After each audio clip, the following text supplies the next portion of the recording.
Desde o Concello de Vilalba tivemos claro desde un primeiro momento, desde que se decretou o estado de alarma, que a cultura ia ser un piar fundamental nas nosas accións de goberno.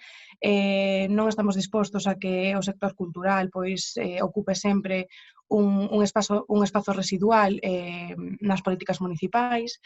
Entón, despois das primeiras semanas de confinamento, no que vimos que moitos grupos, artistas de toda índole saliron ás redes sociais a mostrar o seu traballo dunha forma totalmente altruísta, e tamén nos dimos conta como sociedade que en épocas ao mellor dunha crise ou dunha problemática importante sempre recurrimos á cultura para intentar sobrelevar o mellor posible.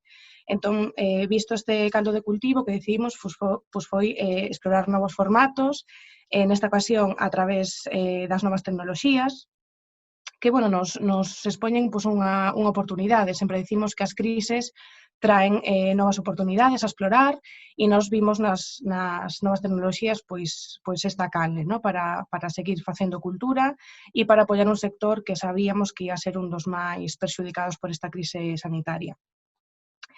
Neste sentido, nosotros sempre defendemos que a cultura é un factor fundamental, é unha ferramenta de transformación social, para chegar a novos modelos que polo que estamos vendo temos que mudar tamén cara a modelos máis respetuosos en todos os sentidos e máis democráticos, digamos. E, por outro lado, tamén ten un factor identitario, non? Que como pobo é fundamental que as políticas municipais culturais señan claves, non? Na xestión dun goberno. Polo tanto, empezamos a mirar que poderíamos facer e se nos ocurriu facer retransmisións en directo. Temos unhas instalacións, neste caso un auditorio municipal, moi axeitado para facelas. A verdad que foi unha proposta que se nos fixo e non dubidamos en poñela en marcha. E acollemos a diferentes formatos, non? Espectáculos de maxa, espectáculos de circo, de forma que, aínda que fora a través dunha pantalla, os nosos veciños e veciñas puideran acceder a diferentes formatos culturais e tamén facer un poquinho de comunidade, non? Neste sentido, alrededor destes ámbitos culturais. Eu sempre digo que a cultura hai que tomar en serio e hai que respetala e hai que apostar por ela, especialmente nestes momentos, non? Tamén exploramos outras cuestións, como pode ser un concurso de TikTok. Vimos que era unha app que estaba en pleno auxe e decidimos que un concello, que sea como o noso, o de Vilalba, que é maioritariamente rural e pequeniño, non?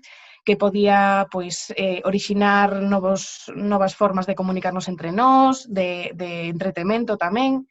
Tivo moi boa acollida, verdad, o concurso e estamos moi contentas por elo. Foron moitos as persoas que dixeron, nunca pensei ver a miña avó ou o meu avó falando comigo por videochamada, non? Entón, eu creo que neste sentido, si que ao mellor dimos un paso máis cara adiante, evidentemente hai unha fenda digital entre xeracións, eso é innegable. O que pasa que creo que tamén foi o que dicía ao principio, unha nova oportunidade de que ao mellor xente un poquinho máis maior se acostume a ver o YouTube a través dun teléfono, a poñelo a mellor que axuda da familia, a poñelo na televisión e demais, e creo que tamén foi unha forma de achegarnos entre nós e de establecer vínculos tamén e creo que isto vai ser positivo a larga. En canto ao futuro, sempre optamos por unha prudencia, visto que non sabemos como vai evolucionar esta pandemia e nós sempre somos cautas nese sentido, entón estamos un pouco a expensas de saber como vai evolucionar. Non obstante, isto probablemente desemboque nunha convivencia entre ambos formatos, non? Entre os espectáculos con aforos reducidos e coas medidas pertinentes de seguridade e probablemente tamén seguindo un pouco tirando de retransmisións en directo a través da canle de YouTube, das redes sociais. E, creemos que estes dous novos formatos van convivir durante un tempo. A nosa aposta e o noso compromiso ca cultura vai continuar, fíxose así desde o primeiro día, cunha programación cultural ampla e para todos os públicos. Tamén consideramos, como dicía ao principio, que é unha boa ferramenta para para novos aprendizaxes, ten un factor pedagóxico moi importante para a nosa veciñanza e bueno, de cara a futuro, pois pensar e reflexionar moito sobre o que pasou nestas semanas de confinamento, quenes saíron a mostrar o seu traballo, tanto no mundo da música, como da danza, como do teatro, en todos os aspectos saíron a ofrecer a súa forma de traballo sin ningún tipo de dúbida e nós como sociedade temos que devolver eso como sociedade e especialmente desde as administracións públicas, que precisamente estamos para fortalecer a cultura e para establecer novas canles de comunicación e de expansión deste sector cultural. Pois, bueno, a verdade é que o que nos vimos propoñendo desde Cultura Activa neste momento é apostar por formatos que manteñan sobre todo a calidade artística e o espírito das programacións culturais, non? Entendemos que o sector fixemos a nosa parte de apoio, de solidaridade e de creación gratuita de contidos durante toda esta pandemia, pero chegado un momento igual que o resto de sectores económicos temos que poder conseguir traballar de xeito digno, non? Nos o que fixemos foi intentar poñer en marcha diferentes formatos que nos permitisen chegar ao espectador da maneira máis parecida que o facíamos antes, non? Algúns deles foron ben acollidos e tamén dependía un pouquiño en concreto da especialidade de cada proposta. Hai propostas artísticas máis doadas de trasladar e propostas máis difíciles, non? Nos apostamos, por exemplo, por facer teatro en streaming, pero por facer teatro en streaming dunha maneira que sería a mesma na que antes facíamos programacións culturais, indo ao propio teatro e creando o mesmo traballo e implicando a mesma xente que antes estaba nas programacións, non? Artistas, técnicos e incluso a maiores, pois as persoas que fan toda a parte de edición de vídeo, non? Facendo nos mesmos cachés e implementando esa parte de retransmisión en directo. Outra proposta que fixemos e a verdade é que tamén funcionou ben e queremos por unha parte continuar e seguir probando de xeito híbrido, non? Agora que parece que está abrindo un pouco a situación, pero que non nos podemos esquecer da posibilidade de ter que retomar se hai un rebrote ou a situación volve a estar complicada, son os concertos verticais. Os concertos verticais tratábanse de facer concertos en formatos pasarrúas ou estáticos en espazos das vilas e das cidades que poder retransmitir tamén en streaming e con iso chegar a unha ampla parte da cidadanía. A verdade é que as experiencias que realizamos funcionaron ben e bueno, puxemos en marcha outras cosas como de formato máis pequeno, como contos por teléfono 3.0, non? Tamén había xente que o facía por teléfono, facíamos algúns por videochamada, por Skype, por Zoom ou por WhatsApp. Entonces, bueno, a verdade é que un pouco probando e vendo que formatos nos convencían e nos axitaban un pouco máis. Quizás estes tres foron os que tiveron máis acollemento e son os dos que valoramos que no futuro poidan quedarse nunha situación de pandemia ou en certos sentidos e espectáculos incluso como unha posibilidade, non, de programación en certos momentos que a realidade poida requerilo. Ainda que no teatro é máis complicado e tocarse e verse e ver as caras da xente a hora de facela rir é importante, non? Mais nos que levamos moitos produtos relacionados coa comedia. De cara ao verán, a verdade é que a gran preocupación de todos os concellos nestes momentos está sendo os protocolos de seguridade, non? Que hai que facer para poder actuar. Nos pensamos que eso está ben, lóxicamente, a realidade e no que temos que estar centradas todas agora neste momento, porque hai que salvar o ano, salvar o verán e nos traballamos con moitas propostas de rúa especialmente, mas si creemos que hai un problema de base cultural a hora de que están caendo moitas programacións importantes, estánse recortando cartos de cultura e están nacendo moitas programacións de pequeno formato que son programacións sin máis, non teñen un obxectivo, non teñen un formato cultural concreto, non teñen unha imaxe, unha estructura e un halo de proxecto, non? Que teña un sentido, unha dirección cara a que dirixirse. Entón, preocupanos moito que todas estas programacións que son traballo agora se queden en nada no futuro, non?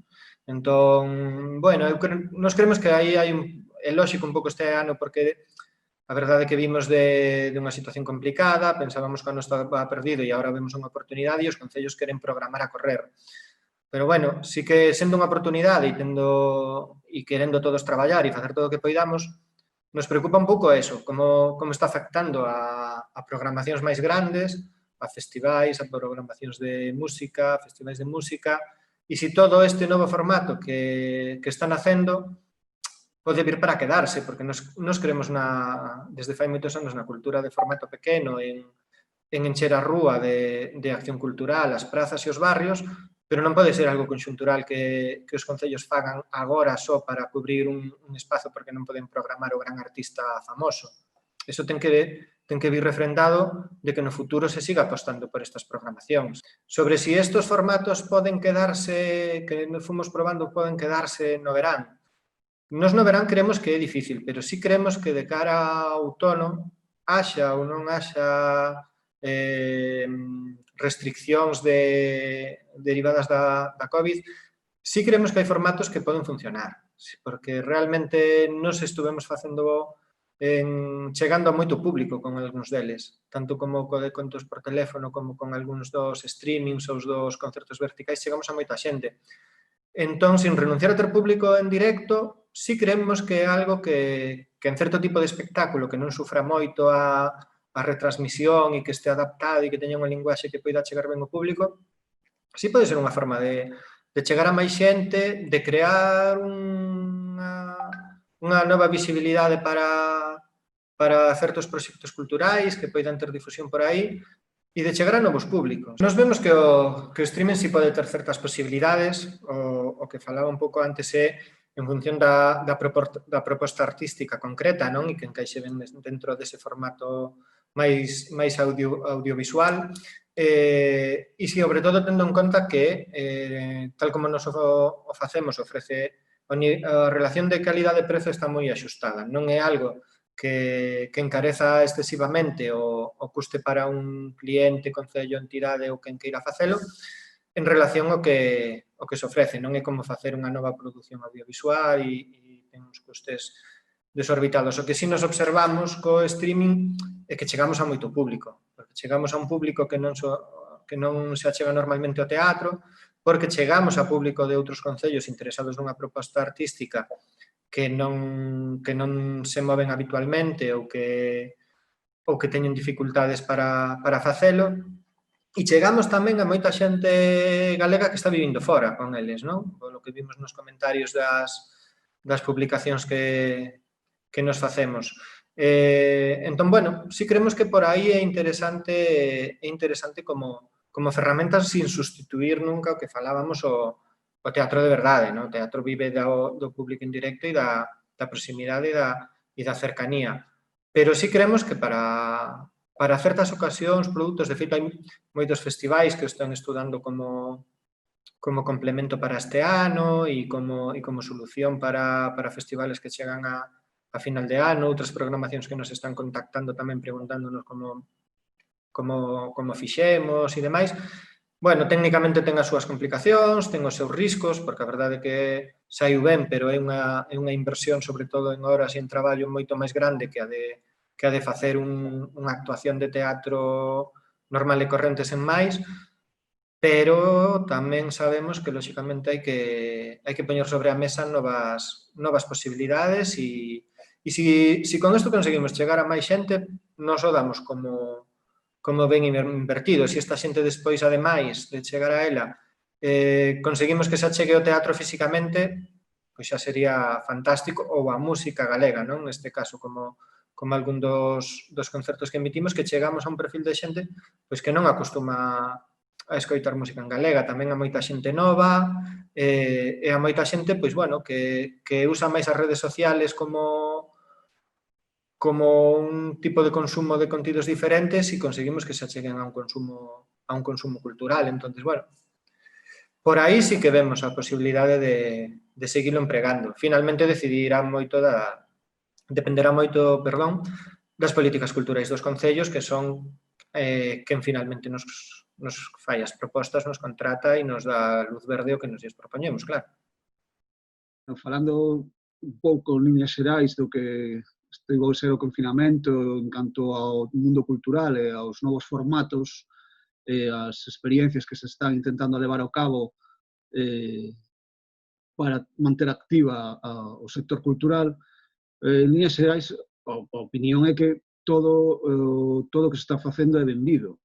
Todos os formatos que se están a pensar, a argallar, todo o que sexa que a cultura siga funcionando, que o sector siga funcionando, que os artistas, recordo agora mesmo, falando do sector, ven unha cabeza dos técnicos.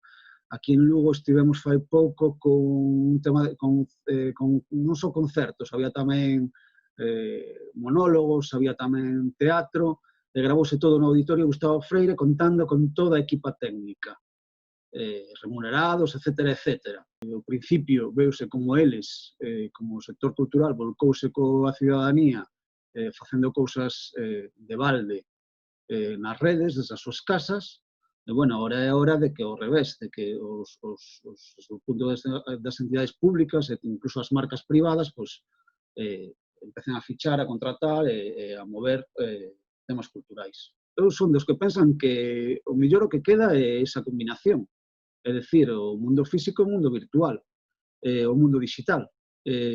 Pode ser que no futuro sexa unha canle máis para asistir aos concertos, para asistir ao teatro, para disfrutar de calqueira evento cultural. Estáse cada vez vendo máis propostas de pagar por ver online. Bueno, o mellor ao futuro é a combinación, xente que vai a ir ao concerto, xente que vai na súa casa, entre as opcións que ten as distintas plataformas digitais que todos coñecemos, xigantes de televisión, digamos, e de cine, pois tamén teña esa opción de decir, pois mira, xa noite quen toca no Clavi de Lugo, que é o club, a sala máis mítica, pois toca tal, e que o Clavi de Lugo teña esa posibilidade de ofrecer o concerto online tamén. Nunca se sabe, pode ser que ese sexa un camiño a explorar. Parécenos moi importante tamén desde Viva Lugo o tema da visibilidade. Se antes era moi importante e quizás había un pouco de carencia desde o punto de vista dos promotores culturais públicos e privados na difusión, por lo menos nos falamos da experiencia, nós somos un medio digital que levamos 2 anos. Entón, a nosa experiencia, en experiencia anterior xa como consumidores culturais tamén, é de enterarse das cousas que hai. Un pouco, Viva Lugo naceu por eso.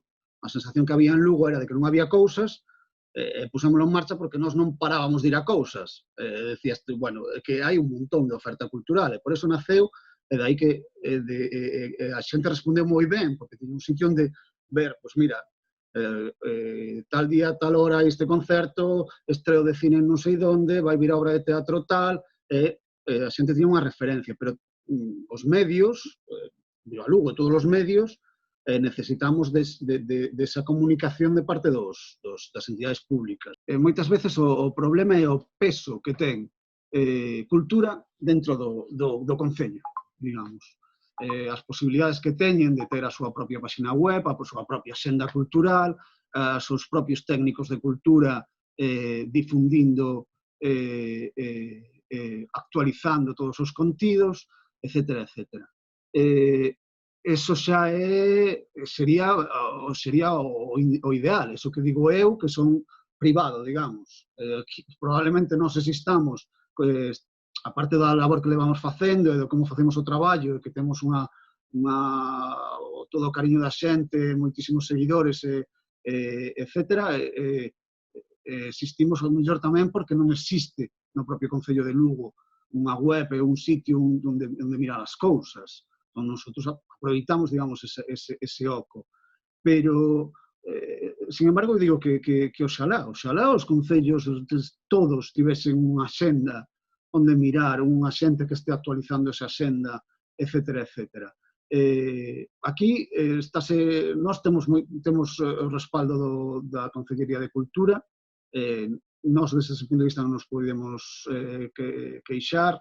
Esta parte é importante, mira, agora que estaba eu como medio divagando xa, o tema de valorar.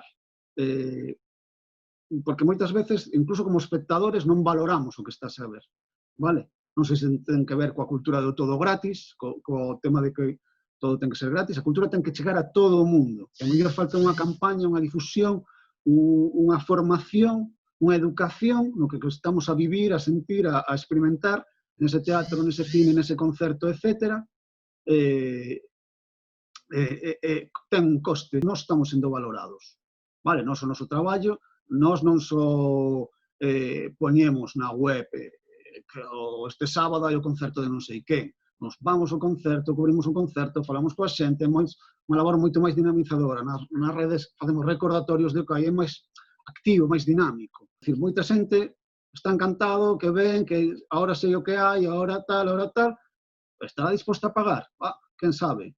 Se o concerto do grupo X de Lugo é online, estarás disposto a pagar?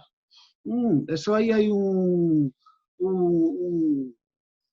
misterio que, por nosa parte, gustaríanos resolver e resolveremos dentro de pouco.